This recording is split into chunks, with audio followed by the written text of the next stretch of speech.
So, ayan po, kami po ay napadaan dito sa lugar ng Quezon at sabi nga po ng aking feeling pogi palaging asawa na ito daw po ay tinatawag na bitukang manok. Ayan po. Napakaganda po ng tanawin na to. At kayo na rin daw po ang makapagsasabi kapag kayo ay napunta dito sa lugar na to na napakaganda talaga. At fresh na fresh po ang hangin dito kasi ayan, kitang-kita po nagiring talaga yung mga dahon ng puno, napakalalaki at taas ng puno. Ayan pa yung mga tao dyan sa gilid, ayan po ay nag-guide po sa daanan para lagi po tayong safe. Kaya ano pang hinihintay nyo? Arat na! Arat na! Makaalok eh. Arat na po. Ayan, napakaganda po. Pero sobrang ingat lang po kayo sa pagdadrive. Huwag po kayong masyadong gigilid. Yun lang po ang advice ko sa inyo kasi baka po kayo mag-slide talaga. Yan. Oh, napakalawak ha. Wow, ang Quezon. Bitukang manok, sabi ng aking asawang palaging feeling pogi na si Darrell. Da for short. Da po kasi dadalan dada. Dada. Palaging nagagalit po, ganun. Kung kayo rin po ay may asawang ganun, napakaswerte nyo. So, ayan po, may kotse po sa unahan namin. Ng kulay red. Marami po kayong makakasabay na sasakyan ng mga pauwi na at papunta pa lang. Kaya sobrang ingat-ingat po.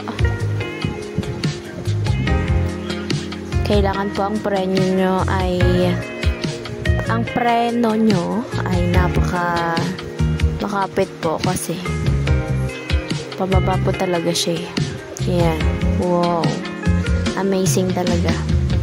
Kung titingnan nyo at mapupunta kayo rito. Ayan po, may mga nag-guide yung may mga hawak na bandi ng maliit. Tsaka po papupunta po kayo dito. Kailangan po may extra kayong money. Alam nyo na pang in case. So, ayan, pababa na. Ayan, tsaka po yung gamit namin is map po yan. Ang pangalan ng Up Airways. Isang klase ng map. Pwede rin po naman Google Map. Pero mas comfortable kami sa Waze kaya na lang po ang ginamit namin. So, ayan. Medyo nangangawit na po yung kamay ng aking asawang feeling pogi palagi. Ayan po. Yung po mga nasa gilid po, pag kayo po napadaan dito po or pumunta kayo dito, sila po ay naghihingi ng konting barya-barya lang. Para safe naman po talaga ang inyong travel kasi andyan po sila nag-guide sa inyo.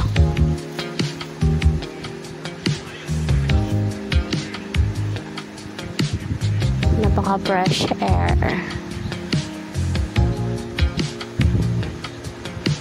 Ng bitukang manok ng Quezon.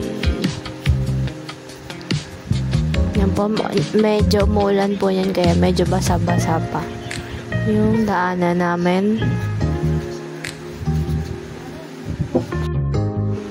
So, sa mga napadaan po sa video ko, yung mga gusto subscribe na po and like, subscribe. Yan po ang aming experience sa bitukang manok ng Quezon.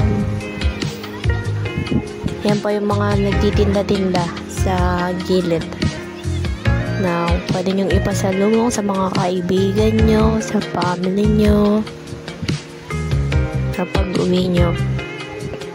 Meron kayong mga daladalang kakanin galing sa Quezon.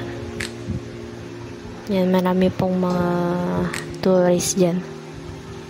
Wala lang pagkain.